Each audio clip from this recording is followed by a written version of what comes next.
On a quiet, golden morning in Fairhaven, a small town by the sea, the routine calm of a well-kept neighborhood was disturbed by an unexpected sight. A young girl alone, standing at the wrought iron gate of an old house.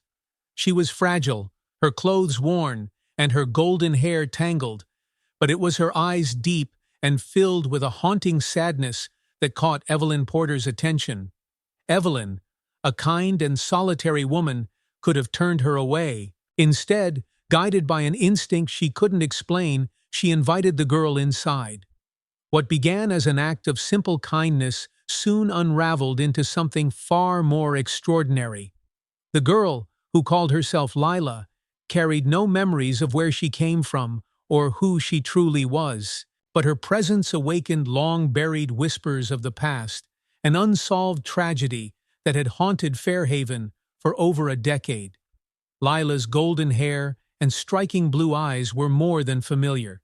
They mirrored those of Charlotte Carter, the infant daughter of a once prominent family lost to a mysterious boating accident years ago.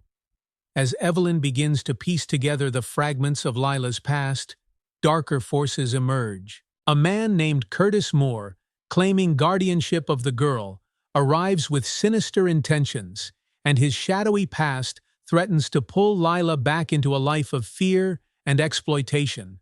With the help of Frank Collins, a retired detective, Evelyn must fight to protect Lila, uncover the truth about her identity, and confront the secrets that many in Fairhaven would prefer to stay buried. The sun had just begun to rise over Oakwood Avenue, bathing the elegant mansions in soft golden light. This quiet neighborhood in the small Connecticut town of Fairhaven was the kind of place where life seemed perfectly polished. Gardens were manicured, hedges trimmed to precise angles, and driveways gleamed from careful maintenance. The people who lived here were proud of their comfortable lives, and disruptions were rare. But on that chilly autumn morning, something unusual broke the flow of their carefully orchestrated routines. A small girl walked slowly down the pristine sidewalk, her steps uncertain and hesitant. She could not have been more than 10 years old. Her clothes were worn, her shoes scuffed and barely holding together. A dirty gray sweater hung loosely over her thin frame, and her hair, golden beneath its tangles, stuck out unevenly from beneath a frayed cap. There was no mistaking the dirt smudged across her cheeks, nor the way she glanced nervously around as though expecting someone to yell at her or chase her away. Lila Monroe pulled the sweater closer to her chest, feeling the bite of the crisp autumn wind. Her stomach growled with a dull, painful ache, but she tried to ignore it. She had grown used to hunger. It was as much a part of her as the thin, tired legs that carried her forward. Passing by a bakery, she paused. The warm, sweet scent of fresh bread drifted toward her, making her mouth water. She dared to inch closer, peeking through the window at the baskets of golden loaves and pastries. Her fingers gripped the edge of her sweater tightly, a small defense against the overwhelming need gnawing at her. Inside, a man in a starched white apron spotted her staring. He frowned, moving toward the window. Lila saw him, her heart leaping into her throat. Before he could say anything, she stumbled backward and ran down the street, her shoes slapping against the pavement. She ran until her lungs burned and the bakery was far behind her. At last, she slowed to a walk, her legs trembling. She glanced around quickly, but no one had followed her. She sighed in relief, though the ache in her stomach grew worse. Across the street, a large house caught her attention. It was older than the others, but beautiful, with ivy crawling up its brick walls. The front yard stretched wide, and an iron gate guarded the entrance. At one of the upper balconies, a woman sat in a chair, sipping tea. Lila paused, staring up at her. The woman seemed to notice her almost instantly. Even from a distance, Lila could see her eyes narrow slightly in curiosity. Before she could think to move away, the woman rose from her seat and disappeared inside. A moment later, the front door opened, and the woman stepped out onto the porch.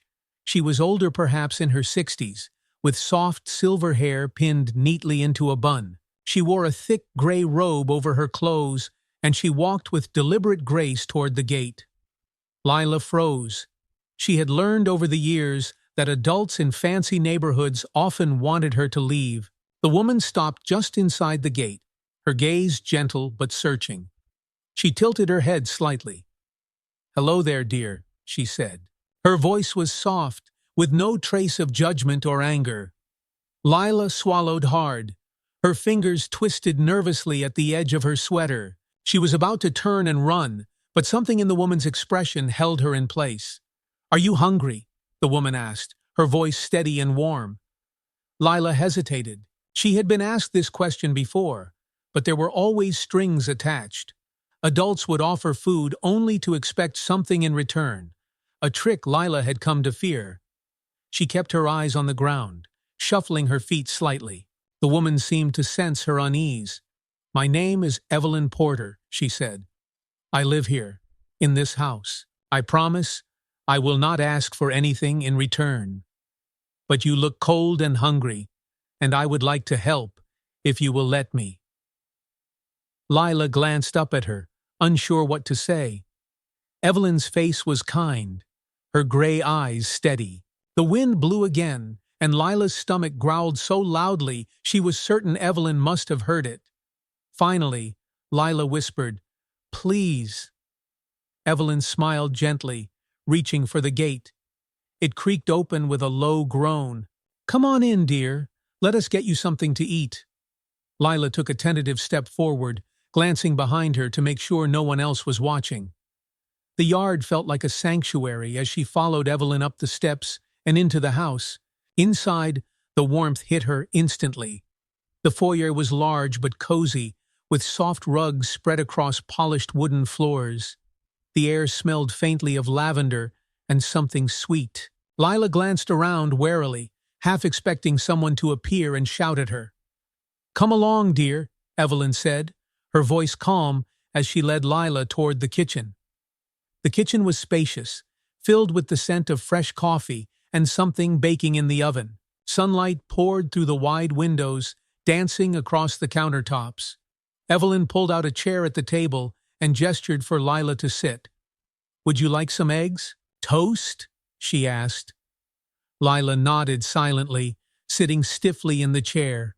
She watched as Evelyn moved around the kitchen with quiet efficiency, cracking eggs into a skillet and slicing bread to toast. The sounds of cooking, the crackling of eggs, the pop of the toaster felt strange to Lila. It had been a long time since anyone had made food for her. She lowered her gaze to the table, her hands resting on her lap. She could not remember the last time someone had spoken to her kindly, let alone offered her something as simple as breakfast. Evelyn soon placed a plate in front of her 2 scrambled eggs, buttered toast, and sliced strawberries. A glass of milk sat beside it. "There you are," Evelyn said softly. "Take your time." Lila stared at the food, her throat tightening. For a moment, she thought she might cry, but she bit her lip and picked up the fork. She took a small bite of egg, chewing carefully. The warmth spread through her, comforting and strange all at once.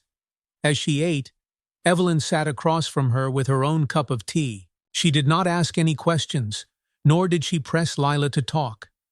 Instead, she watched with quiet understanding, allowing the girl to eat in peace. Lila finished her food, wiping her mouth on her sleeve. "Thank you," she murmured. Evelyn smiled warmly. "You are welcome, dear. I am glad you are feeling better."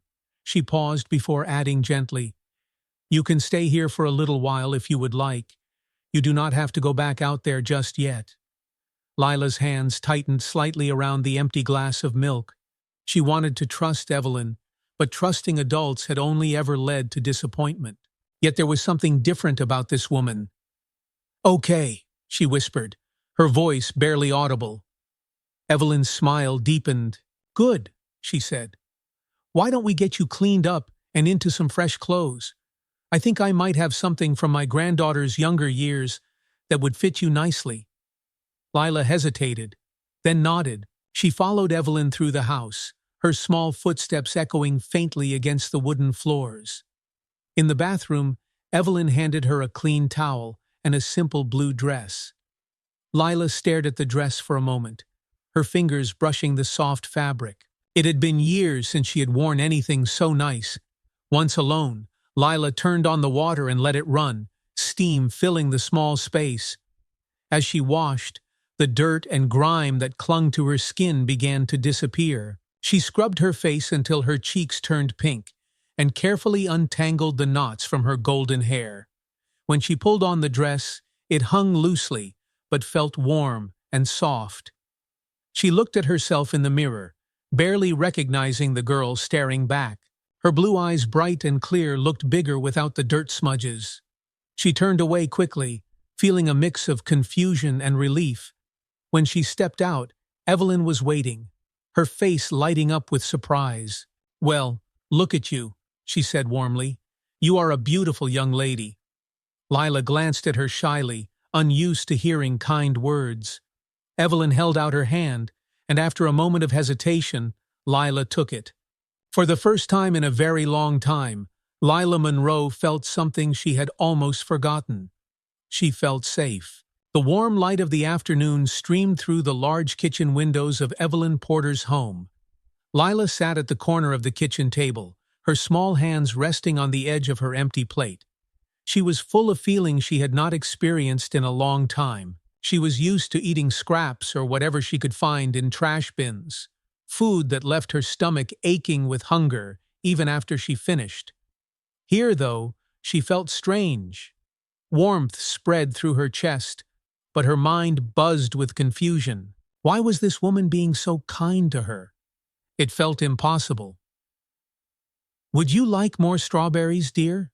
Evelyn's voice broke into her thoughts. She was standing at the counter, a kitchen towel draped over her shoulder. Lila shook her head quickly. "No, thank you," she whispered, her voice barely audible. Her fingers fidgeted with the hem of the clean blue dress Evelyn had given her earlier. The fabric was soft, nothing like the scratchy clothes she was used to wearing. Evelyn watched her thoughtfully, setting down a dish she had been wiping clean. "You know, dear, there's no need to be afraid here," she said gently. "You're safe." Lila looked up at her, startled by the words. Safe. She wanted to believe it, but the word felt foreign on her tongue, almost like a secret she was not allowed to speak. She bit her lower lip and looked down at the table again. Evelyn didn't press further. Instead, she moved toward the pantry and returned with a box of shortbread cookies.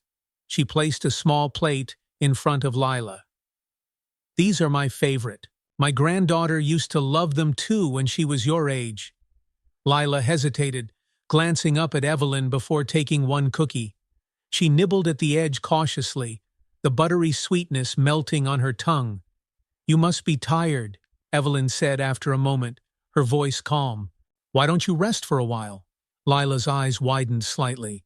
"Here?" "Yes, dear. I have a guest room upstairs. You can stay as long as you need to." The words felt too big to believe. Lila had slept in doorways and abandoned buildings. She had spent nights curled up in alleyways with nothing but a thin blanket to keep her warm. No one had ever offered her a room before. She stared at Evelyn with a mixture of surprise and suspicion. "Why?" Lila blurted out. "Why are you doing this?" Evelyn paused, startled by the question. Then her expression softened. "Because you remind me of someone," she said quietly. "A girl who needed help once, and because it is the right thing to do." Lila looked away, unsure of what to say. The ache in her chest grew stronger, something she couldn't explain. Evelyn stood patiently, waiting for her to speak, but when it became clear Lila wouldn't answer, she simply smiled and led her upstairs. The guest bedroom was brighter than Lila expected. Sunlight spilled across a bed with a soft blue quilt neatly tucked in place. A small dresser sat under the window, and an old rocking chair rested in the corner of the room. The room smelled faintly of lavender, clean and comforting. "This used to be my granddaughter's room," Evelyn said, as she opened a window to let in the cool breeze. She's grown up now, off at college, but I kept it just the way it was." Lila hovered near the door, afraid to step inside. The room looked untouched and perfect, like something out of a magazine. She didn't want to ruin it with her presence. Evelyn turned to her with a reassuring smile. "Come on in, dear. It's yours for now." Slowly, Lila stepped inside. Her eyes darted across the room, taking in the softness of the bed and the light spilling through the curtains. She reached out to touch the quilt, her fingers brushing over the stitching. It felt strange, too. Nice. Too much. "I'll be downstairs if you need me," Evelyn said kindly, leaving her alone. Lila stood there for a long moment before sitting on the edge of the bed. It sank slightly beneath her, soft and comfortable. She reached down and touched the clean floorboards beneath her bare feet, almost as if she needed to convince herself this was real. The strangeness of it all overwhelmed her. Her throat felt tight as memories came, unbidden nights spent curled up on hard pavement, the hum of traffic her lullaby. She remembered the shadows that stretched over her when she tried to hide from the cold, the moments when her stomach hurt so badly she thought she might faint. Now, she was in a room full of light, in a bed that didn't smell like mildew or dust. It was too much.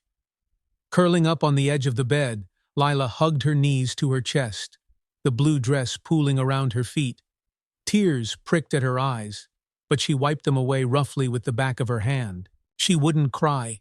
She had taught herself not to cry, and yet, as she buried her face against her arms, a sob escaped before she could stop it. Downstairs, Evelyn sat in her living room with a cup of tea in her hands. The house felt quieter now, almost still.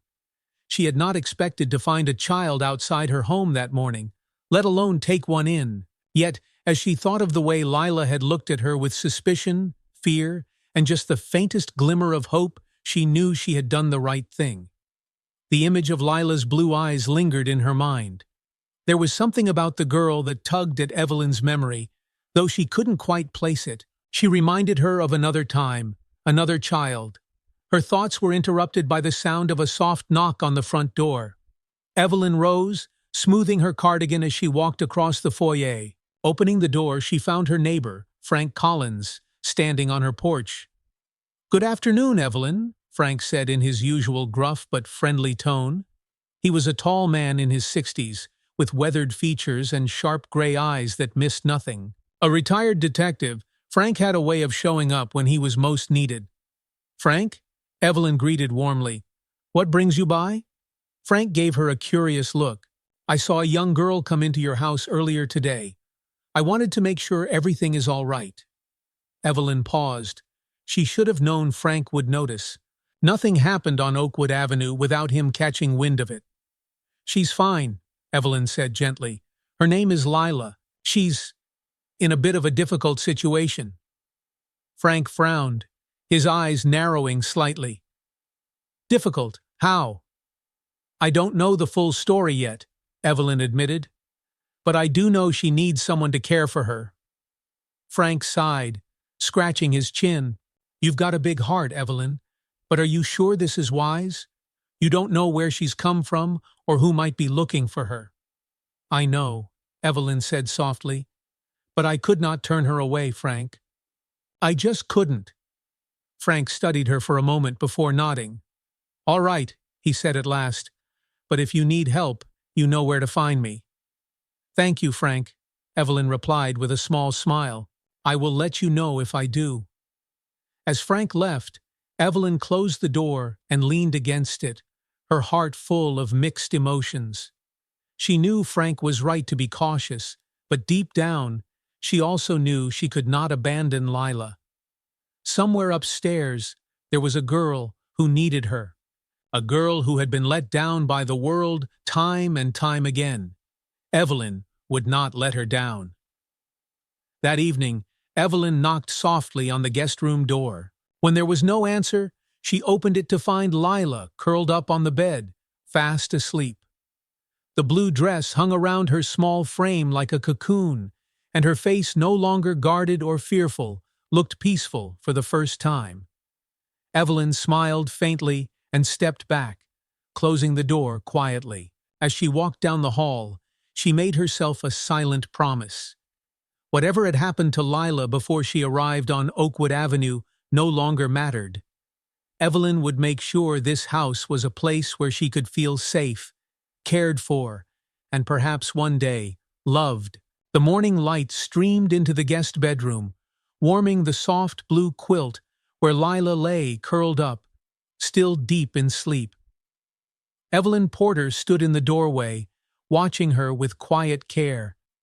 It had been years since this room had been used, but now it felt as though it had been waiting for this moment for Lila. Evelyn hesitated before gently knocking on the doorframe. "Lila, dear? It's morning." Lila stirred, blinking as her eyes adjusted to the sunlight. For a moment, confusion flashed across her face as she looked around the room, disoriented. Then, as reality settled in, her body relaxed.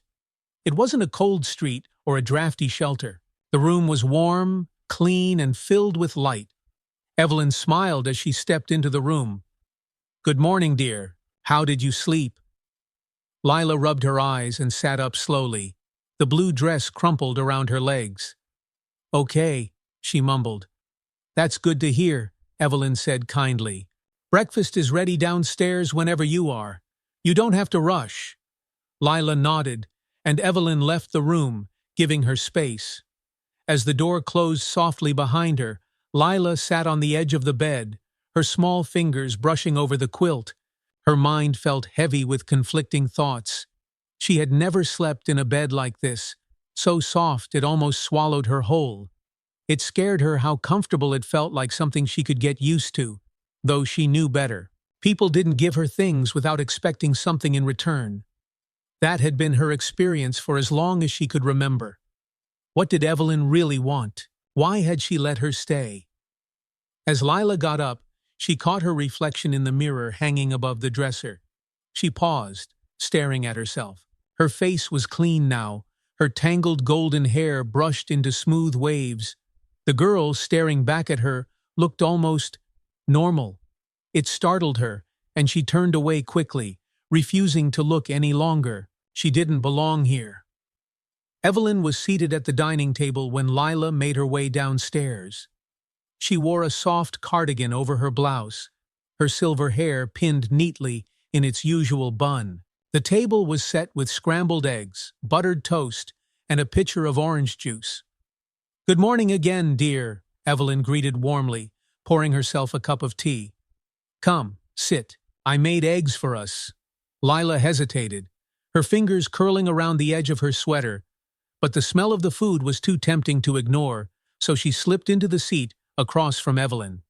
Evelyn watched her carefully as she ate. Lila's movements were quick and guarded, as though she expected someone to snatch the plate away. It made Evelyn's heart ache. "You don't have to rush, Lila," Evelyn said gently. "There's more if you're still hungry." Lila paused mid-bite, her gaze flicking up to meet Evelyn's. For a moment, she didn't say anything, but then she gave a small nod and slowed down. As Evelyn sipped her tea, she decided it was time to know a little more about this girl. "Lila," she began softly, "I don't mean to pry, but where did you come from, dear? Do you have family somewhere?" Lila's fork froze in midair. Her shoulders tensed, and she stared down at her plate as if the eggs held the answer to Evelyn's question. "I don't know," Lila murmured. Her voice was quiet, barely above a whisper.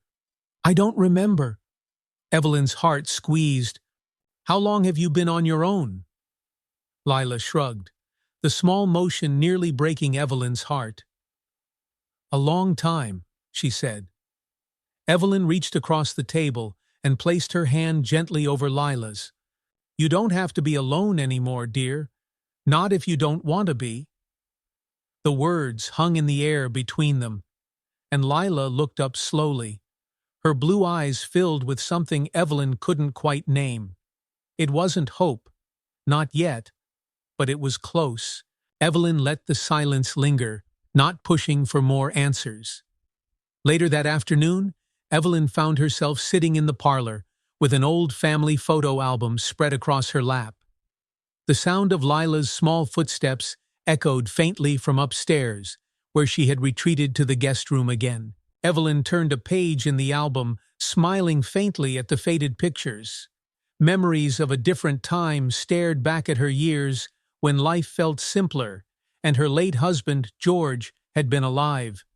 She paused when she came across a photograph of the Carters, an old family who had once lived a few houses down from her. The Carters had been the picture of perfection.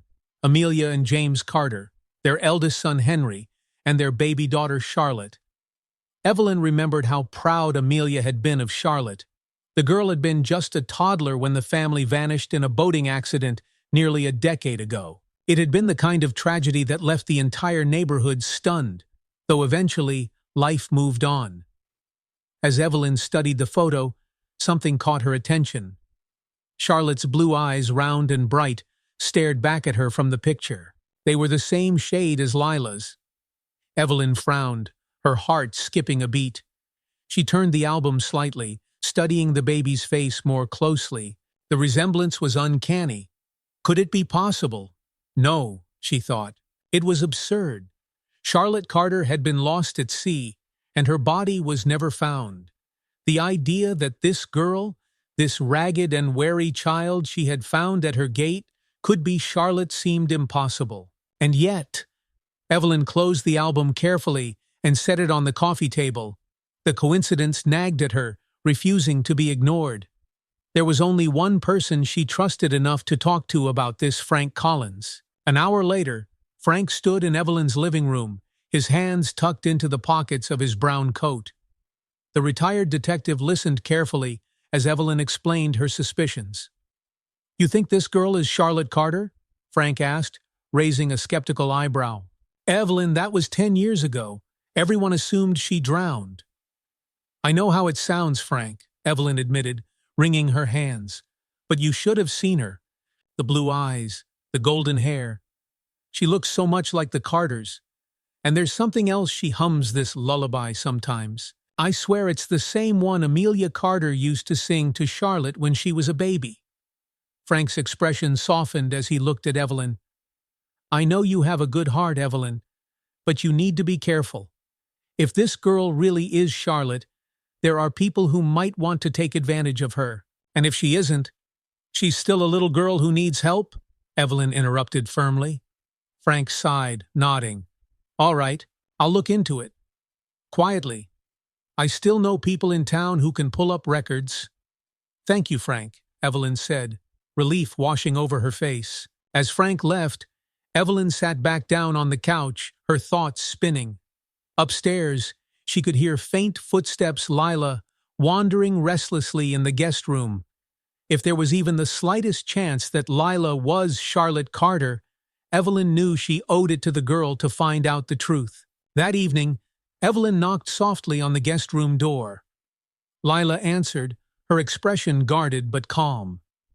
"Would you like to sit with me for a while, dear?" Evelyn asked. "I could use some company."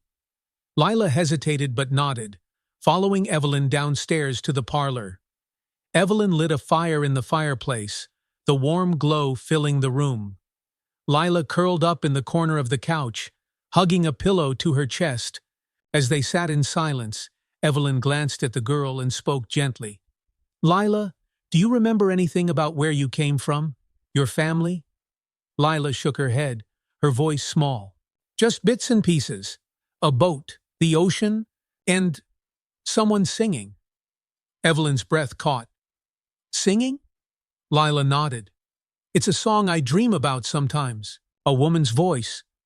Evelyn swallowed hard, her heart racing. She wanted to ask more, but she could see the way Lila's shoulders tensed. Instead, she simply smiled and said softly, "Well, you're here now, and you're not alone anymore." Lila looked at her for a long moment before whispering, "Thank you." As the fire crackled in the hearth and the evening stretched on, Evelyn watched the girl curled up on her couch. There were so many unanswered questions, but one thing was clear. Lila had brought something into Evelyn's life that she didn't know she was missing, and Evelyn would not let her down. The fire in the parlor had long since burned to embers when Evelyn finally convinced Lila to head upstairs for bed. The girl had been quiet most of the evening, staring into the flames as though searching for something lost. As Evelyn tucked her into the soft guest bed, she could see the wariness still lingering in Lila's blue eyes. "Good night, dear," Evelyn said softly, smoothing Lila's hair as it fanned across the pillow. "Sleep well. You are safe here." Lila didn't answer, but nodded slightly, her gaze fixed on the ceiling. Evelyn hesitated in the doorway, watching her for a moment before closing the door quietly. Downstairs, the weight of the day settled heavily on Evelyn's shoulders. The more she learned about Lila, her guarded nature, her fractured memories, the lullaby she hummed, the more convinced Evelyn became that the girl was more than just a lost child. She might be the last living Carter, the baby who disappeared after the family's boating accident. Evelyn sat in her armchair, staring at the old family photograph of the Carters she had retrieved from her album earlier. Amelia Carter had been such a graceful woman, always so kind. Her husband, James, had been a determined and proud man, involved in business dealings Evelyn never quite understood. But it was Charlotte, their golden-haired baby, who had captured everyone's hearts, with her bright blue eyes and cheerful giggle. The idea that Lila could be Charlotte surviving all these years and ending up at Evelyn's doorstep felt unreal, and yet the signs were all there. A sharp knock on the front door jolted Evelyn from her thoughts. Her heart jumped as she glanced at the clock on the mantel. It was almost 10 o'clock, far too late for casual visitors. She rose cautiously and walked to the door, her footsteps silent against the wooden floors. Peeking through the peephole, Evelyn's breath caught. A man stood on her porch, his tall frame partially hidden by the shadows. He wore a heavy coat, and the brim of his hat obscured most of his face. Evelyn unlocked the door but didn't open it fully. "Can I help you?" The man's voice was low, smooth, but had an edge to it. "Good evening, ma'am. I'm looking for someone, a young girl. Blonde hair, blue eyes, about 10 years old. I heard she might have been seen in this neighborhood." Evelyn's heart sank. She kept her face calm, gripping the door tightly. "I'm sorry, sir, but I haven't seen anyone like that." The man tilted his head slightly. "You're sure?" He stepped closer, the porch light catching the scar that ran along his left cheek. Evelyn's stomach turned uneasily. "It's important. She's my niece, and she's run away. Poor thing, she's confused and needs to come home." Evelyn's chest tightened. She didn't trust him, not at all. The way he spoke felt calculated, rehearsed, and that scar, that voice there, was something about him that felt wrong. "I'm sorry," she repeated, her tone firm. "I can't help you." The man watched her for a moment longer, as though measuring her words. Then he smiled faintly, though the gesture didn't reach his cold, dark eyes. "If you see her, let me know," he said, slipping a crumpled business card through the gap in the door. "Her name's Lila. Tell her Uncle Curtis is looking for her." Evelyn's fingers curled around the card, her hand shaking slightly. "Good night, sir." She shut the door firmly and locked it, her heart pounding as she leaned against the wood. The man's footsteps echoed on the porch as he walked away, disappearing into the night. Evelyn's mind raced. Curtis. Uncle Curtis. She had no doubt that man was lying, but it didn't matter. He knew Lila's name, and he was looking for her. Upstairs, Lila sat curled under the quilt, staring at the shadows on the wall. She hadn't been able to sleep. Every creak of the house made her flinch, as though someone was creeping toward her. She was so used to being chased, being hunted by people who didn't care about her, beyond what she could give them. The kind words and soft bed felt like a dream she would wake from any moment. She sat up when she heard soft footsteps outside the door, followed by a gentle knock. "Lila?" Evelyn's voice called softly. "Come in," Lila whispered. Evelyn entered, carrying a small glass of warm milk on a saucer. "I thought this might help you sleep," she said, placing the glass on the nightstand. Lila looked up at her warily. "Why are you so nice to me?" she asked suddenly. Evelyn paused, surprised by the question. "Because you deserve kindness, Lila." "No one's ever been nice like this," Lila murmured, her voice small. Evelyn sat on the edge of the bed, her gaze tender. "There's a first time for everything, dear. You don't have to expect the worst anymore." Lila didn't answer, but looked away, her fingers clutching the blanket tightly. Evelyn sighed softly, brushing a strand of golden hair from Lila's forehead. "No one is going to hurt you here, Lila. I promise." The next morning, Evelyn wasted no time. She called Frank Collins, knowing that the situation was becoming more serious. Frank arrived shortly after breakfast, his expression tense as Evelyn explained what had happened the night before. "A man named Curtis Moore," Evelyn said, handing him the crumpled business card. "He was here, asking about Lila. He called himself her uncle." Frank's eyes darkened as he read the card. "Curtis Moore, you said?" He scratched his chin thoughtfully. "I've heard that name before. He's been in trouble before, fraud, scams, and worse. If he's looking for her, I don't think it's because he cares." Evelyn's voice tightened. "Lila is terrified of something or someone. I think Curtis might be the reason why." Frank nodded grimly. "Leave it to me. I'll look into him, find out what he's really after. In the meantime, you need to keep her close. If this man comes back, call me immediately." "Thank you, Frank," Evelyn said softly, though her stomach still churned with worry. Meanwhile, Lila sat in the living room, curled up in the corner of the couch. She had heard the murmured voices between Evelyn and Frank, and though they tried to speak quietly, Lila understood enough. Curtis had found her. Her hands trembled as she stared at the floor, her chest tight with fear. Curtis had always promised her that she couldn't escape. He had kept her under his control for so long, forcing her to beg, punishing her when she didn't bring back enough money, and now he was here. She felt like running again, like disappearing before he could catch her. But when she thought about leaving Evelyn's house, the warmth, the kindness, the safety, her heart ached. She didn't want to leave. She didn't want to go back to that life. Evelyn returned to the room, her face calm despite the worry in her eyes. "Are you all right, Lila?" Lila looked up at her, swallowing hard. "Is he going to find me?" Evelyn's heart broke at the fear in her voice. She walked to the couch and knelt beside Lila, taking her small hands in her own. "Listen to me, dear," she said firmly. "No one is going to take you away. You are safe here. I will make sure of that." Lila stared at her, her blue eyes wide with uncertainty. "You promise?" Evelyn squeezed her hands gently. "I promise." For a long moment, neither of them moved. Slowly, some of the tension in Lila's shoulders eased, though the fear lingered in her gaze. Evelyn knew the road ahead would not be easy. Curtis Moore was a shadow that would not disappear quietly. But as she looked at the small girl sitting before her, Evelyn knew she would do everything in her power to protect her.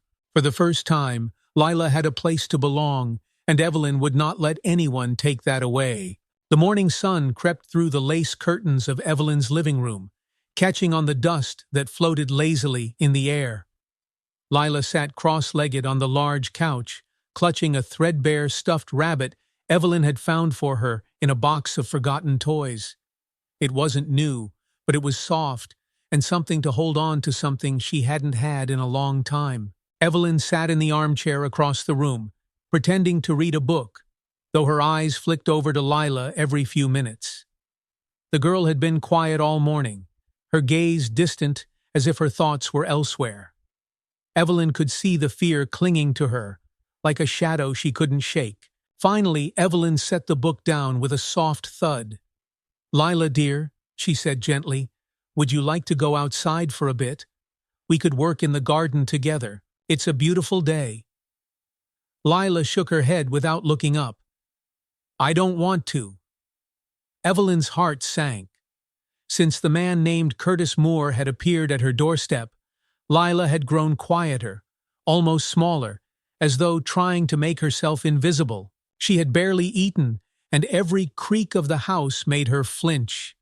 Evelyn hated to see her like this, afraid, uncertain, and unsure of where she truly belonged. Evelyn rose from her chair and walked to Lila's side, lowering herself to sit on the edge of the couch. "Lila," she said softly, brushing a strand of golden hair back from the girl's face. "You're safe here. I promise you that. But if there's something you want to tell me, something that might help me keep you safe, can you try to tell me?" Lila's hands tightened around the stuffed rabbit. She didn't speak at first, her lips pressed into a thin line. But after a long pause, her voice emerged soft and shaky. "He said I was his," she whispered. "Curtis. He said I belonged to him, that no one would care about me but him. If I ever tried to leave, he said, he'd find me." Evelyn's jaw tightened as anger swelled in her chest, though she kept her voice calm. "No one owns you, Lila. You belong to yourself, and no one has the right to tell you otherwise." Lila looked up at her, her blue eyes shining with confusion, and something else, something close to hope. "But he always found me before," she said quietly. Evelyn squeezed her hand gently. "Well, he's not going to find you here, not if I have anything to say about it. Do you trust me, Lila?" Lila hesitated, her small fingers clutching Evelyn's hand. "I think so," she whispered. Evelyn smiled faintly. "That's enough for now." Later that afternoon, Frank Collins returned to the house, his presence as steady and reassuring as ever. Evelyn led him into the kitchen, where they spoke in low voices, while Lila sat on the porch steps, the stuffed rabbit still tucked under her arm. "Curtis Moore is as bad as we suspected," Frank said grimly, leaning against the counter. "He's got a record: petty theft, fraud, exploiting minors. The man's a snake, Evelyn, and I don't believe for a second that he has any claim over Lila." Evelyn frowned, pouring herself a cup of tea to keep her hands busy. "Then why did he show up here? How did he even know she was here?" "My guess is someone spotted her," Frank replied. "He's been looking for her for months, probably because he thinks she's valuable. Maybe he's figured out something about her past, something even she doesn't know." Evelyn's breath caught. "You think he knows who she really is?" Frank's gaze was steady. "It's possible. If this girl really is Charlotte Carter, the last living heir to the Carters' fortune, Curtis might see her as a golden opportunity. He's the kind of man who'll exploit anyone for a quick buck." Evelyn set her cup down with a sharp clink, her voice firm. "I won't let him near her, Frank. I won't let him hurt her again." Frank nodded. "I'll put some calls in. The more I can dig up on Curtis, the easier it'll be to keep him away. In the meantime, you keep her close. Don't let her out of your sight."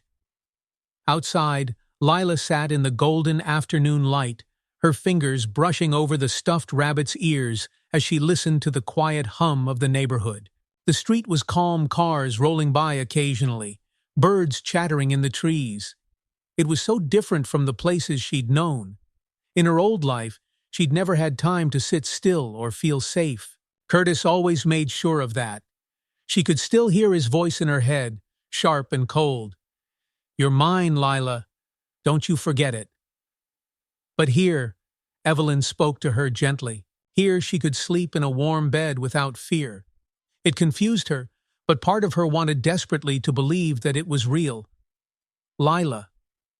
The voice startled her. She turned sharply, her heart leaping into her throat as she saw a man standing just past the gate.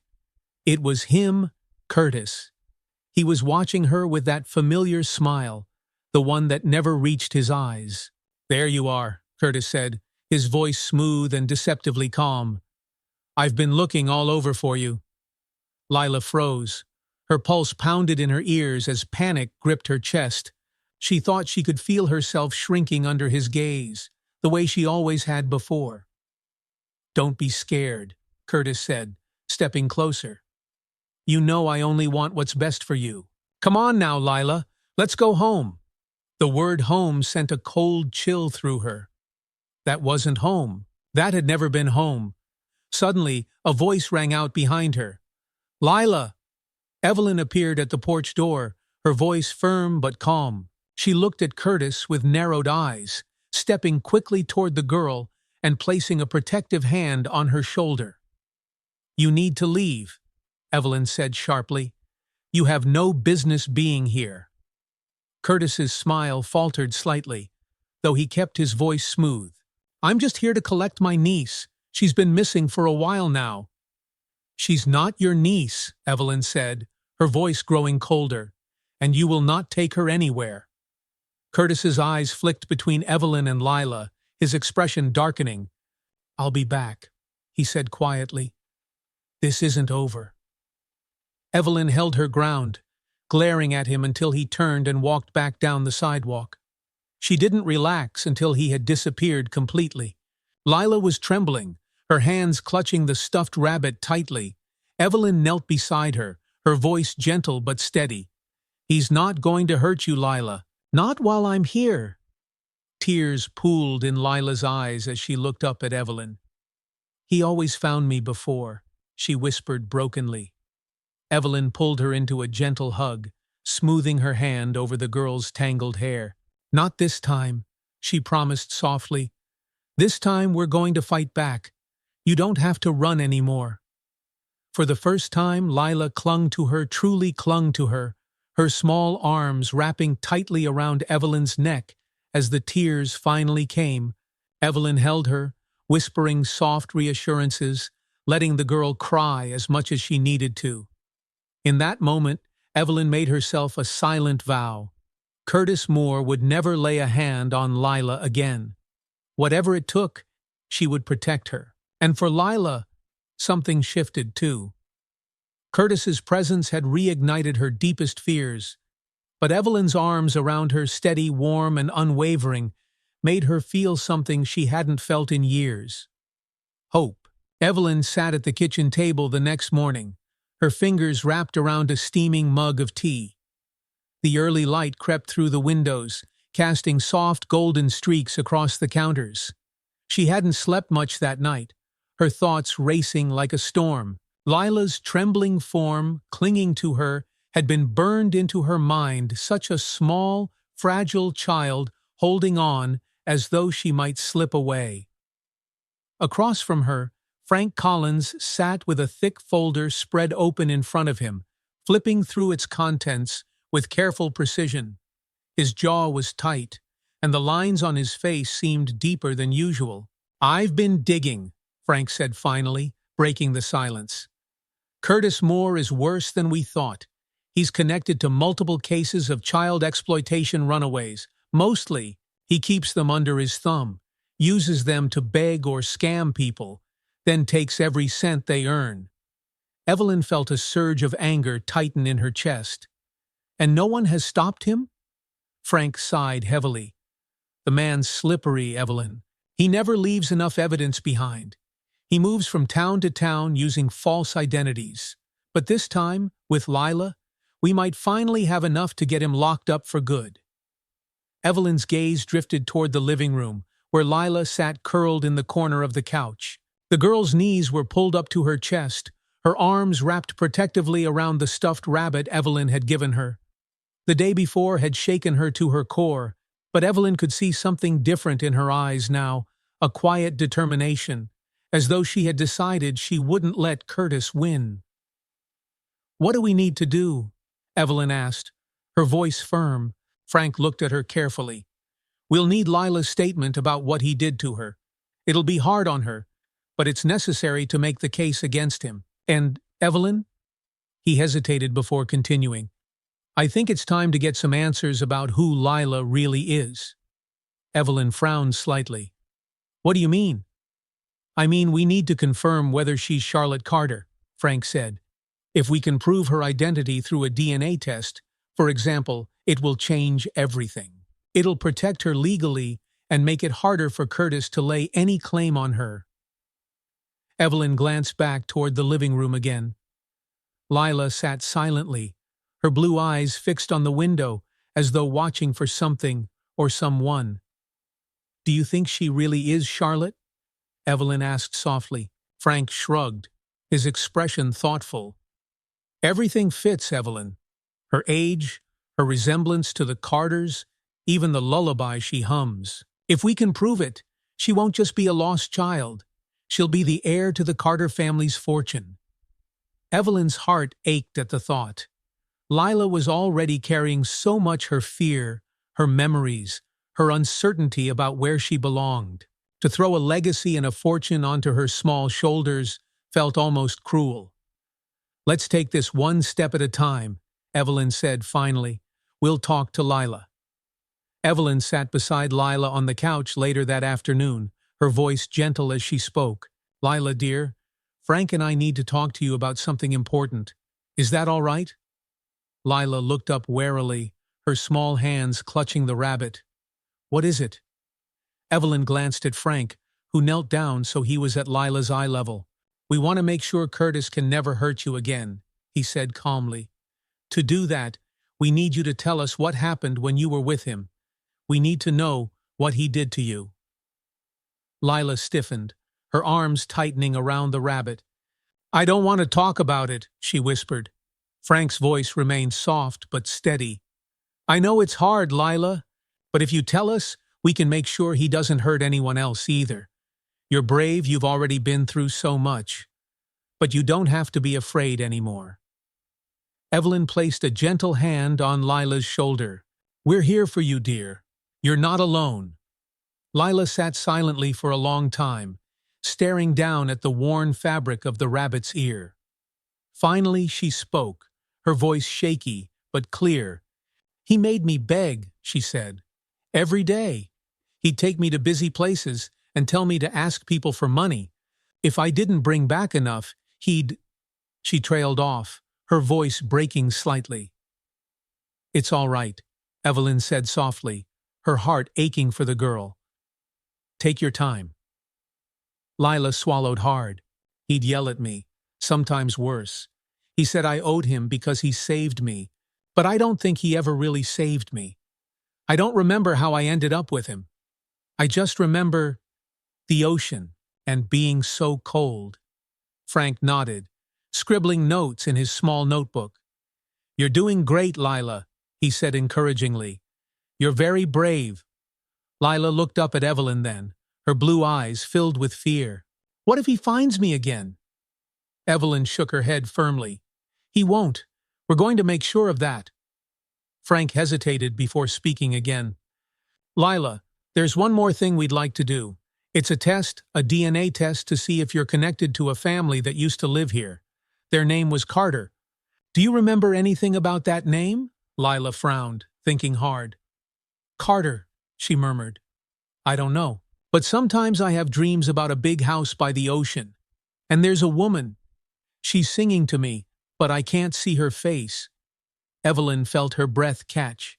It was another thread connecting Lila to the Carters.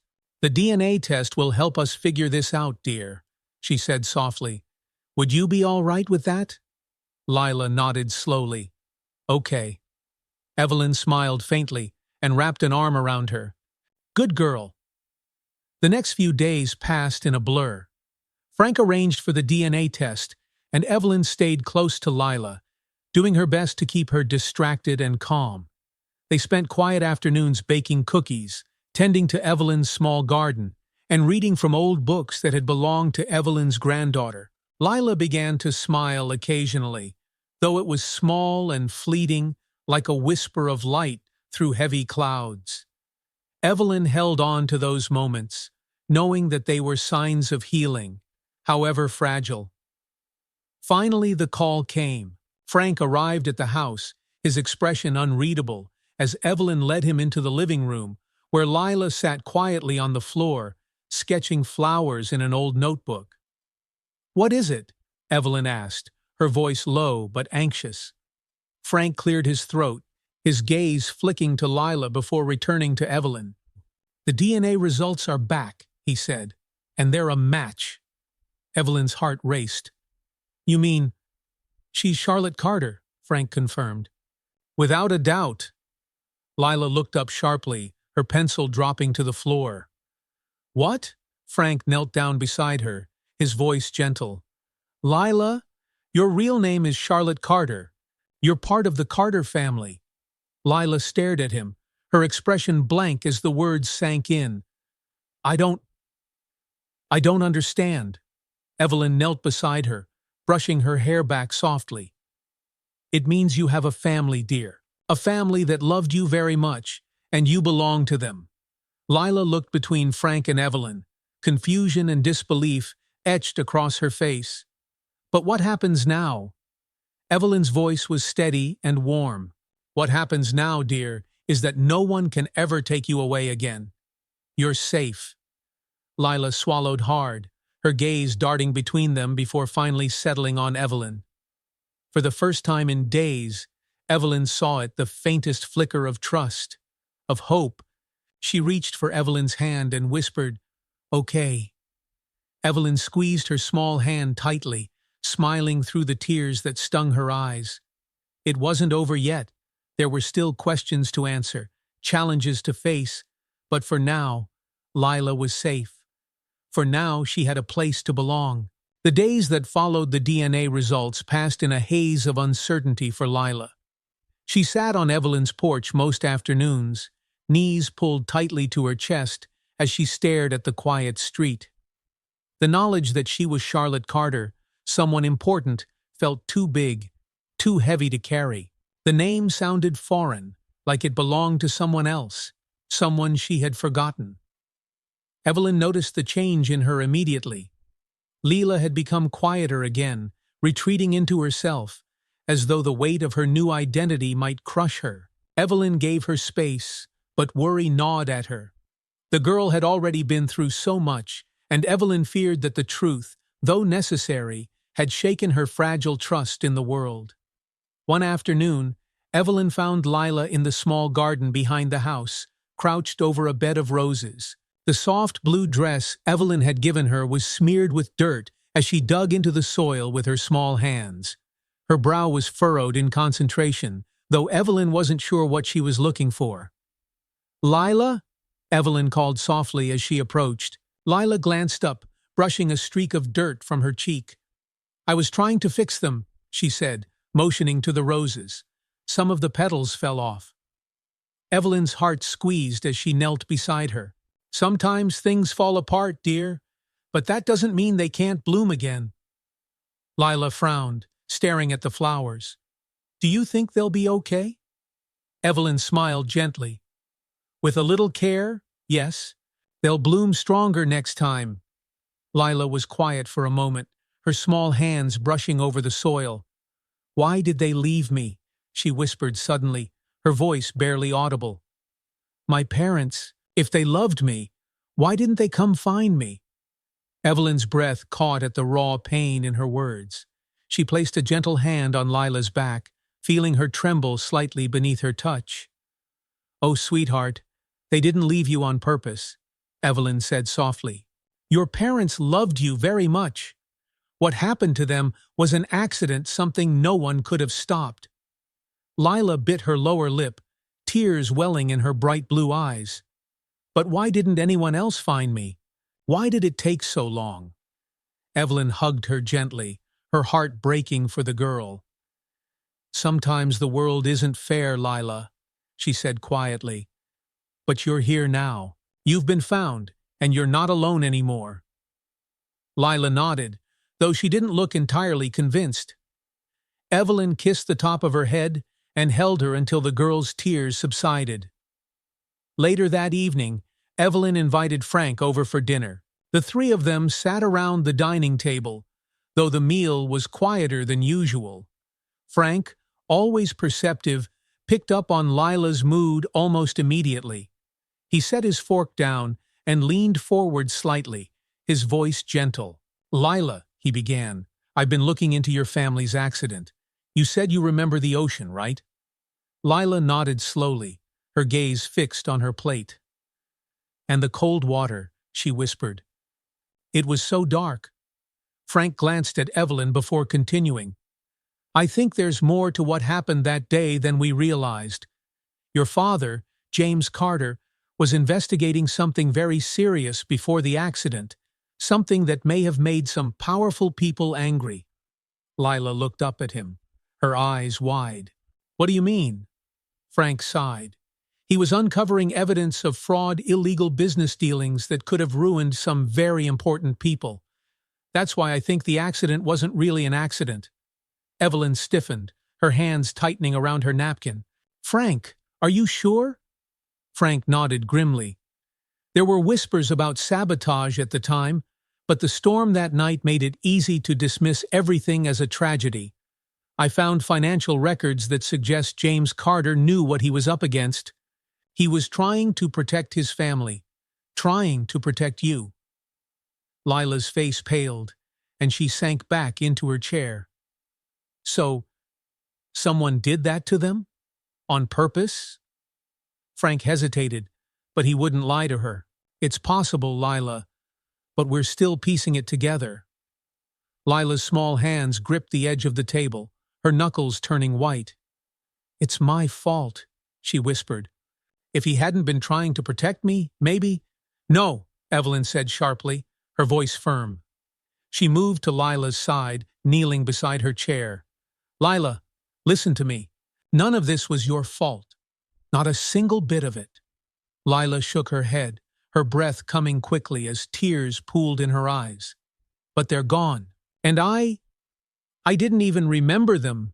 Evelyn hugged her tightly, holding the girl as she sobbed into her shoulder. Frank's face was heavy with sadness as he watched the scene unfold, but he said nothing. He knew this was something Lila needed to let out. When her tears finally subsided, Evelyn brushed the hair back from her damp cheeks and spoke softly. Your parents loved you, Lila, and they would be so proud of you for surviving, for being as strong as you are. Lila sniffled, her voice small. Do you really think so? I know so, Evelyn said, her voice unwavering. Frank cleared his throat gently. There's one more thing, Lila, he said. I think it's time you saw your family's house. Lila looked up at him, startled. Their house? The Carter mansion, Frank explained. It's still there, by the ocean. It's been empty since the accident. There might be something there, something that could help you understand who you are and what happened. Lila's expression was unreadable as she looked at Evelyn, as though searching for reassurance. Evelyn squeezed her hand gently. It's up to you, dear. If you don't want to go, you don't have to. Lila hesitated, her small fingers curling around Evelyn's. I want to go, she whispered finally. I want to see it. The next day, they set out for the Carter mansion. Evelyn drove, Frank in the passenger seat, while Lila sat quietly in the back, her face pale but determined. The road took them out of town, winding through thick trees before opening up to a view of the ocean. The mansion came into view as they rounded the final curve. It sat atop a cliff overlooking the sea, its once grand facade weathered by time and salt air. The tall windows were dark, and ivy had begun to creep along the stone walls, as though the house itself were trying to disappear. Lila stared at it, her breath catching in her throat. I remember this place, she murmured. Evelyn parked the car, and they stepped out. The wind whipped at their clothes, carrying with it the faint roar of waves crashing against the rocks below. Lila's small feet hesitated on the gravel driveway as memories stirred in her mind, fragments of laughter, the sound of her father's deep voice, her mother's soft singing. It's like a ghost, she whispered. Evelyn rested a hand on her shoulder.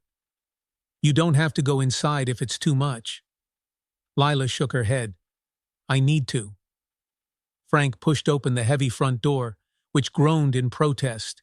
The air inside was cold and still, as though the house had been holding its breath for years.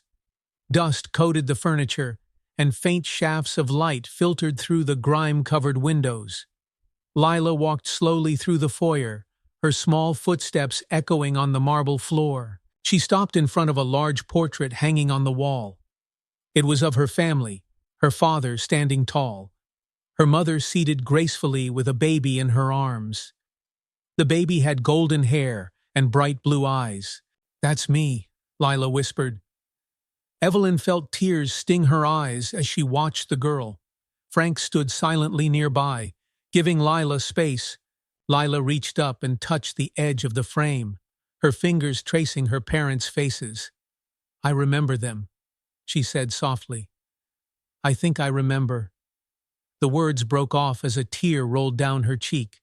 "You're home now, Charlotte," Evelyn said gently, her voice breaking with emotion. "This is where you come from." For the first time, Lila Charlotte didn't shrink away from the name. She let it settle around her, like a blanket she hadn't realized she needed. She turned back to Evelyn, her voice quiet but steady. "Can we fix it? The house?" Evelyn smiled, her heart swelling. "We can try, dear. We can try." As the wind howled outside and the waves crashed against the cliffs below, Charlotte Carter stood in her family's house once more. It was a place of loss, but also of beginnings. And for the first time, she felt like she belonged. The Carter mansion sat bathed in the soft glow of the morning sun. Light filtered through the dusty windows, catching on the specks floating lazily through the air. The house, though quiet and empty, seemed to hum with forgotten memories. Evelyn watched Lila or Charlotte as she was beginning to wander through the grand rooms, her small footsteps echoing against the marble floors. The girl moved slowly, taking in every corner, every detail, as though trying to piece together the fragments of her past. Her small fingers brushed over the faded wallpaper, the edges of furniture covered with white sheets, and the portraits of faces she barely remembered. "This used to be my house," Lila whispered to Evelyn, her voice soft, almost disbelieving. "I remember the sound of the ocean through the windows. I think my mom used to sing to me in that chair." She pointed to an armchair by the bay window, now faded with age. Evelyn felt her chest tighten as she watched the girl rediscover pieces of herself. "Your parents loved you very much, Charlotte," she said gently. "It's all still here, waiting for you." Lila Charlotte turned to Evelyn with wide eyes. Do you think they knew this would happen? That I'd lose them?" Evelyn shook her head, walking over to rest a hand on her shoulder. "No, dear. They couldn't have known, but they would have wanted you to remember that you were loved. That hasn't changed." Charlotte bit her lower lip and nodded, though her face still carried the weight of her confusion. She looked so small standing in the vast room, a child trying to carry a past too heavy for her. Back at Evelyn's house later that day, Charlotte seemed lost in thought. She sat curled on the corner of the couch, staring at the stuffed rabbit in her lap. Evelyn moved quietly around the kitchen, preparing tea, giving the girl space to process everything. Then the phone rang, its sharp tone breaking the stillness. Evelyn set down the kettle quickly and answered it. "Hello? Evelyn?" It was Frank, and his tone was urgent. "I have news." Evelyn straightened, her pulse quickening. "What is it?" "We found Curtis," Frank said. "Or rather, he found us. He's making his move. He filed a legal claim this morning saying Charlotte is under his guardianship." Evelyn's hand tightened around the phone. "That's absurd. He has no right—" "I know," Frank said, cutting her off gently. "But the law is complicated. Right now, all he needs to do is claim she was in his care for years. Without more evidence to prove his abuse, the court has to consider it. We have to act fast, Evelyn. If he succeeds, he could take her away." Evelyn's heart sank. She glanced toward the living room, where Charlotte remained unaware, tracing the rabbit's ears with her fingers. "What do we need to do?" Frank's voice softened slightly. "Get her statement officially on record, and Evelyn, be careful. Curtis knows the girl is valuable. He won't stop until he gets what he wants." Evelyn swallowed hard. "He won't have her, Frank. Not as long as I'm here." That evening, Evelyn sat with Charlotte in the parlor, the fire crackling softly in the hearth. The orange glow danced across the walls, giving the room a warm, safe feeling. Evelyn had tried to keep her composure all afternoon, but now, as she looked at the child who had unknowingly become part of her life, the weight of it all pressed heavily on her. "Charlotte, dear," Evelyn began gently. She still wasn't used to calling her that, though it felt right. "I need to tell you something important." Charlotte looked up from the notebook she had been sketching in, her blue eyes curious but guarded. "What is it?" Evelyn chose her words carefully. "That man, Curtis Moore, he's trying to take you back. He's telling people that you're his responsibility, that you've been in his care all this time." Charlotte froze, her small hands tightening around her pencil.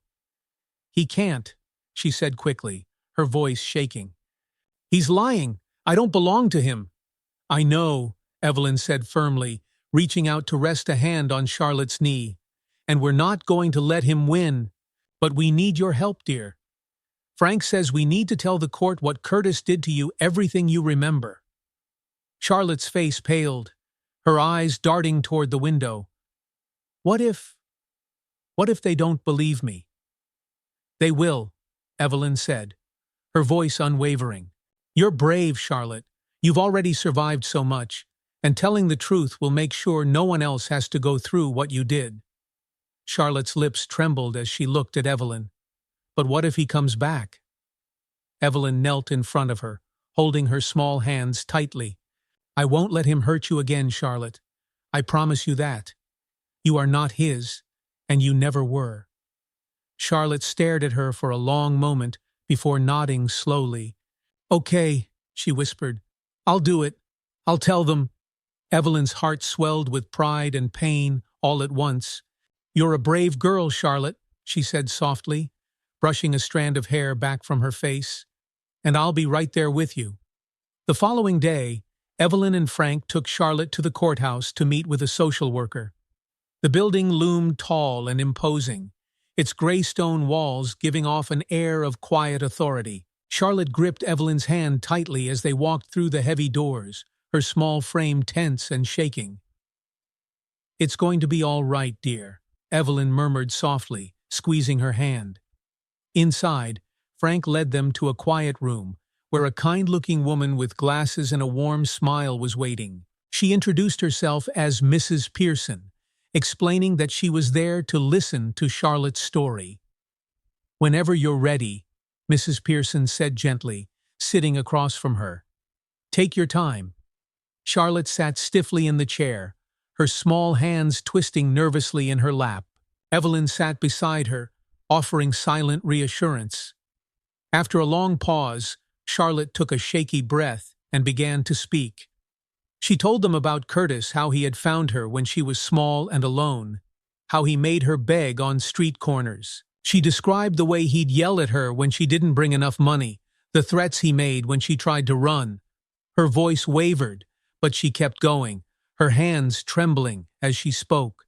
Evelyn watched her with tears in her eyes, her heart breaking at every word. Frank, standing by the door, kept his expression steady, though Evelyn could see the tension in his jaw. When Charlotte finished, the room was silent for a long moment. Mrs. Pearson's eyes shone with sympathy as she spoke. "You were very brave, Charlotte," she said softly. "Thank you for telling me." Charlotte looked at Evelyn then, her eyes searching. "Did I do okay?" Evelyn pulled her into a gentle hug, holding her tightly. "You did more than okay, dear," she whispered. "You did wonderfully." That night, back at Evelyn's house, Charlotte sat quietly at the kitchen table, watching the steam curl from her mug of tea. She looked tired, but there was something new in her expression, something calmer, steadier. "Do you think they'll believe me?" Charlotte asked softly. Evelyn sat beside her, resting a hand on her back. "I do," she said firmly. "And Curtis won't be able to hurt you again. You've told the truth, and that's what matters." Charlotte nodded slowly, her fingers curling around the mug. "I don't feel as scared anymore," she admitted quietly. I think I can fight back now." Evelyn smiled, her heart swelling with pride. "That's because you're stronger than you know, dear. And you're not alone. We'll face this together." As the fire crackled softly in the next room, Evelyn watched Charlotte sip her tea, her small shoulders relaxing just slightly. The road ahead would still be difficult, but the girl who sat before her, brave, determined, and resilient, was no longer the frightened child she had once been. Charlotte was beginning to believe that she could stand up to her past, and Evelyn knew deep in her heart that together they would win. The morning air outside Evelyn's house was crisp, and sunlight glimmered across the dew-dappled lawn. Inside, the house was unusually still, the only sound the soft clinking of Evelyn's teacup as she set it on its saucer. Across the kitchen table, Frank Collins sifted through a small stack of papers, his sharp eyes narrowing on the latest updates regarding Curtis Moore's case. Evelyn glanced toward the stairs, where Charlotte was still asleep in the guest room. Her heart was heavy with worry.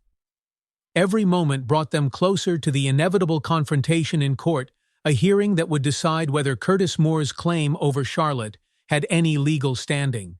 "She's been through enough," Evelyn said softly, breaking the silence. "If he wins, if she has to go back with him." Her voice faltered, and she looked away, swallowing hard.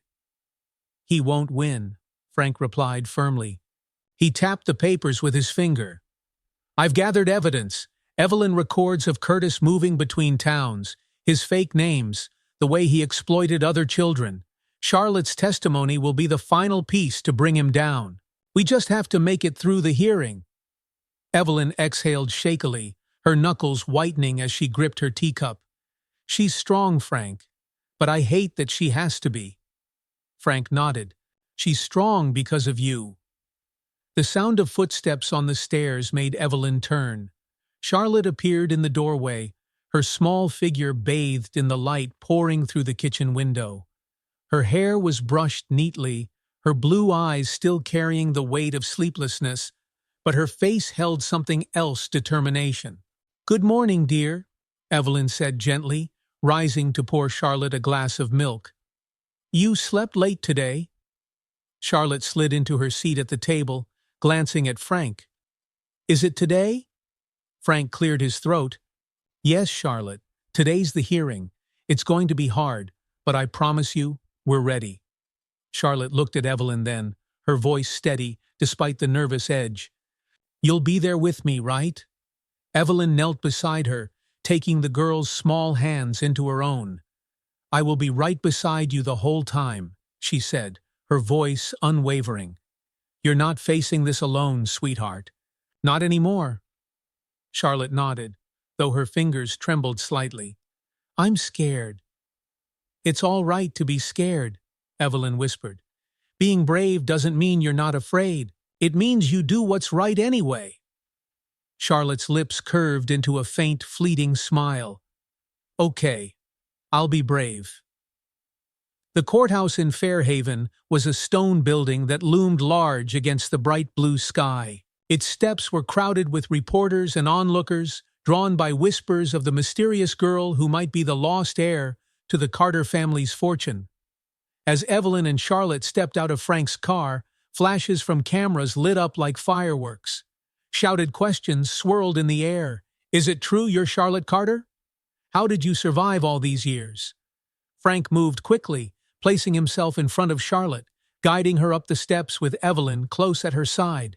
"Ignore them, Charlotte," he said firmly. "Just keep walking." Charlotte's fingers gripped Evelyn's hand so tightly it almost hurt, but Evelyn didn't mind. She could feel the girl's fear, and she squeezed her hand back, grounding her. Inside the courthouse, the noise faded into an unsettling silence.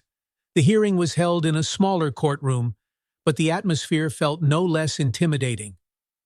Curtis Moore sat on the far side of the room, dressed in a dark suit. His scarred face was smooth with a false calm, but his eyes, cold and calculating, locked onto Charlotte the moment she entered.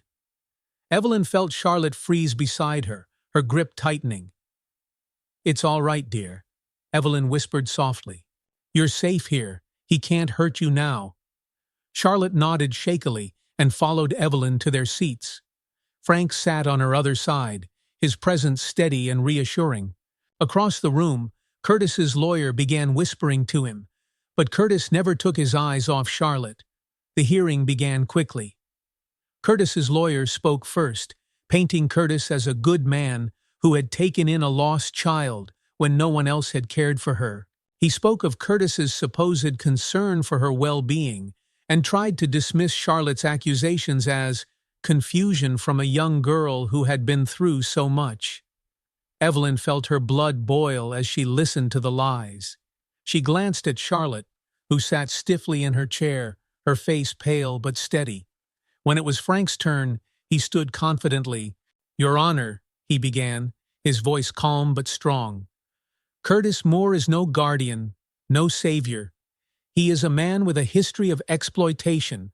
I have documented evidence of his criminal activities moving between states, using false names, and exploiting children for his own gain." Frank handed a folder to the judge, who began flipping through it with a serious expression.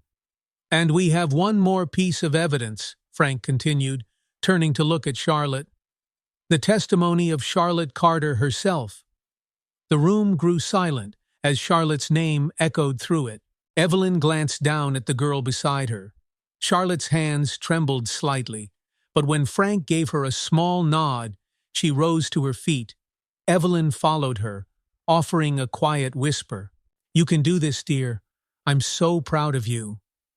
Charlotte walked to the witness stand slowly, her small frame dwarfed by the imposing seat. She sat down and took a deep breath, her fingers gripping the edge of the wooden stand. "Charlotte," Frank said gently, "can you tell the court about your life with Curtis Moore?" Charlotte's voice was soft at first, but clear. "He found me when I was little. I don't remember how I got there, but I was alone. He said he would take care of me, but he didn't. He made me beg in the streets. He said if I didn't bring enough money back, it was my fault." A murmur swept through the courtroom, but the judge quieted it with a sharp glance.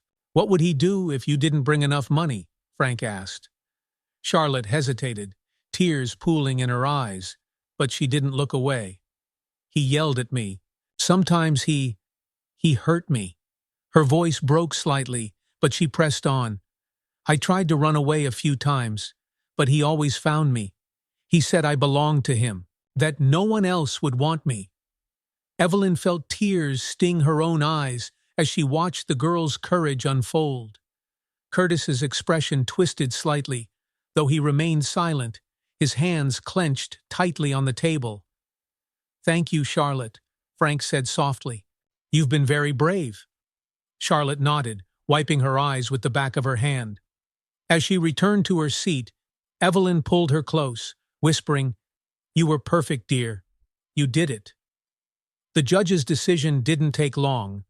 He looked directly at Curtis Moore, his voice cold and firm. "The evidence presented makes it clear that Mr. Moore's claim of guardianship is not legitimate. Furthermore, the court finds sufficient grounds for an investigation into his treatment of the minor in question." Curtis's face darkened, his calm facade finally breaking. "This is ridiculous," he shouted, standing up abruptly. Security officers moved in quickly, restraining him as he continued to shout. "She's mine. I took care of her." The judge banged his gavel. "Mr. Moore, you will remain in custody pending further investigation. Court dismissed." As the room erupted into quiet murmurs, Evelyn turned to Charlotte, who sat wide-eyed and still.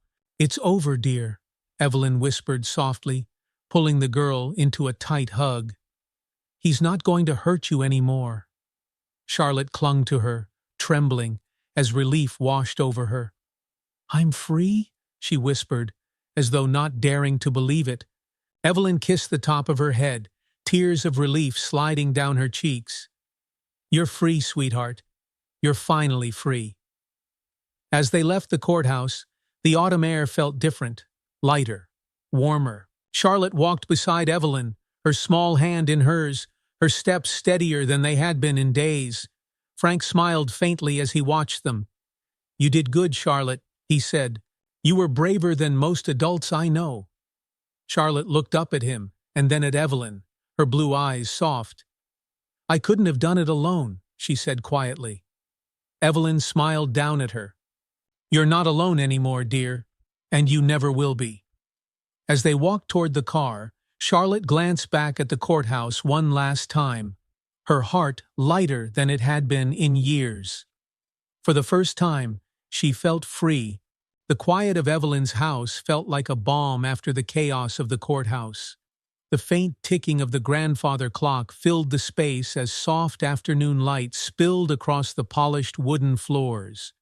Charlotte sat curled in her favorite spot on the couch, clutching the stuffed rabbit she had grown attached to since Evelyn gave it to her. She was free, truly free. But the weight of the last few days still lingered in her small shoulders, as though her mind was catching up to the truth her heart hadn't fully grasped yet. Evelyn sat across from her, knitting needles clicking softly as she worked. She glanced up occasionally, watching the girl who had come so far, yet seemed so lost in thought. "Charlotte," Evelyn said gently, her voice warm, "how are you feeling, dear?" Charlotte's blue eyes lifted slowly from the rabbit's worn ears. She hesitated, choosing her words carefully. "I don't know," she admitted softly. "It feels strange, like it's real, but not real at the same time." Evelyn set her knitting aside and leaned forward, resting her elbows on her knees. "That's all right, dear. You've been carrying so much for so long. It's going to take time to feel normal again." Charlotte nodded, her lips pressing into a thin line. "I don't even know what normal is anymore," she whispered. Evelyn's heart ached at the quiet vulnerability in her words. She walked over and sat beside Charlotte, wrapping an arm gently around her small shoulders. "Normal doesn't have to look like anyone else's, sweetheart. We'll figure it out together. All that matters is that you're safe now." Charlotte leaned into her, resting her head against Evelyn's shoulder. "You mean it?" "I mean it," Evelyn said softly. "You have a home here for as long as you need one." The following days passed slowly, filled with a quiet peace that felt foreign but welcome to Charlotte. Evelyn insisted on little routines that brought warmth to the house breakfast at the kitchen table, afternoons spent tidying the garden, evenings by the fireplace with tea and books. For the first time, Charlotte didn't have to look over her shoulder. She didn't have to run. She didn't have to hide. On one of those calm mornings, Evelyn found Charlotte sitting on the front porch steps, staring out at the street as though searching for something far away. The girl held her stuffed rabbit close, her golden hair catching the sunlight. "Penny, for your thoughts?" Evelyn asked, lowering herself carefully to sit beside her. Charlotte glanced at her, her blue eyes thoughtful. "Do you think my parents would be proud of me?" The question caught Evelyn off guard, though she recovered quickly. "Oh, sweetheart," she said softly, brushing a strand of hair back from Charlotte's face. "They would be so proud of you. You've been through so much, and you're still standing here stronger and braver than ever." Charlotte looked down at the rabbit in her lap. "I wish I remembered them better," she admitted. "Sometimes I dream about them, but when I wake up, it feels like they're slipping away again." Evelyn wrapped an arm around her shoulders. "That's what memories do sometimes. They fade, but they're never truly gone. And you're carrying their love with you, whether you can remember every detail or not." Charlotte nodded, though her expression remained pensive. After a moment, she said quietly, "I want to go back to the Carter mansion. I want to see it again. Maybe it'll help me remember more." Evelyn smiled faintly, pride swelling in her chest. This was the same girl who, weeks ago, had been too afraid to face her past. "We can go whenever you're ready," Evelyn said softly. The next day, Evelyn and Charlotte made the familiar drive back to the Carter mansion.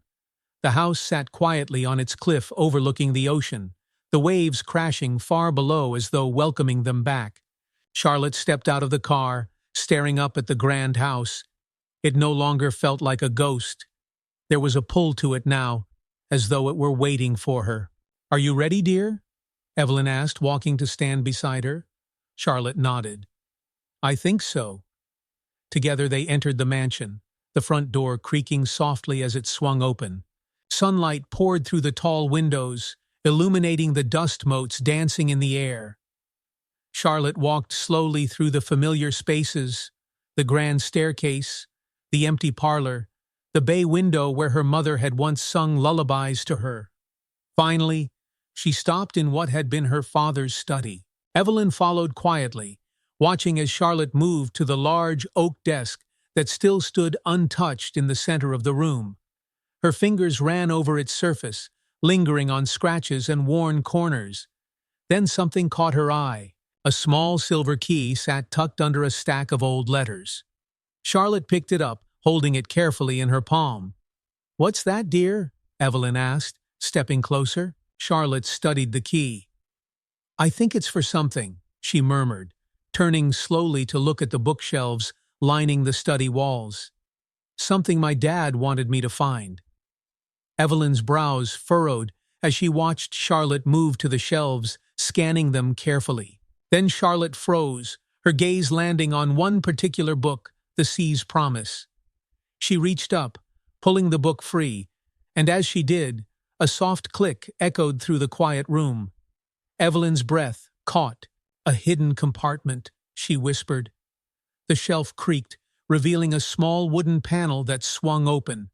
Behind it was a locked metal box, tarnished with age. Charlotte knelt, sliding the silver key into the lock. It turned with a soft click. Slowly she lifted the lid, revealing a stack of documents, a photograph, and a small velvet pouch. Evelyn knelt beside her as Charlotte lifted the photograph.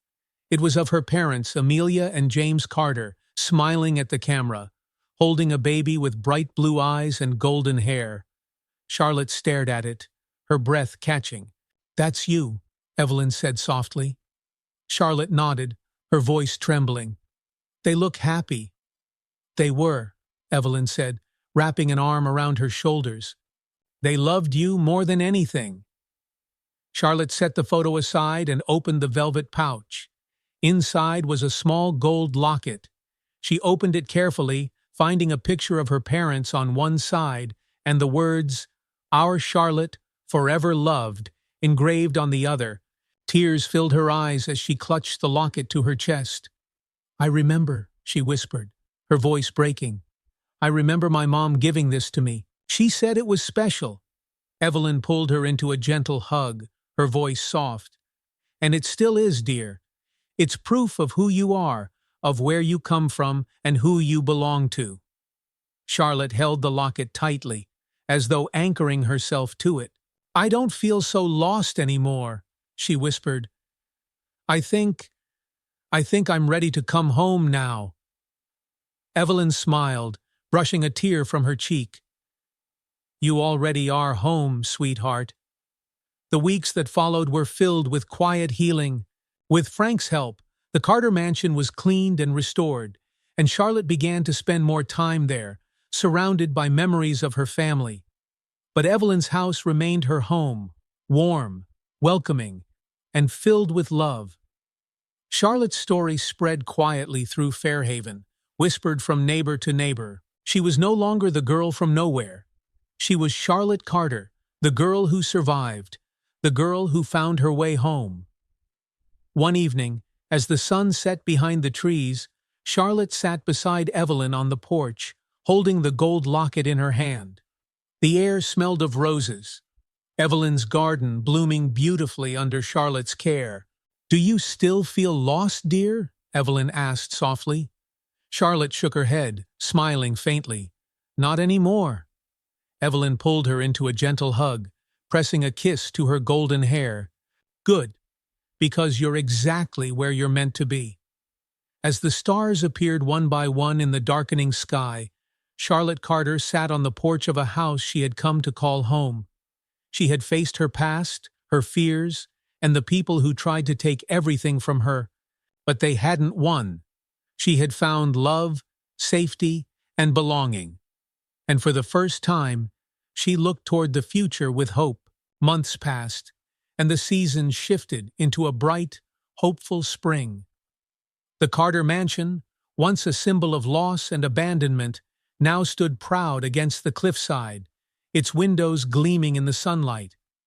It had been restored with care, not as a monument to wealth, but as a tribute to love, family, and resilience. In the grand living room, Charlotte sat at an old piano that had been polished back to its former glory.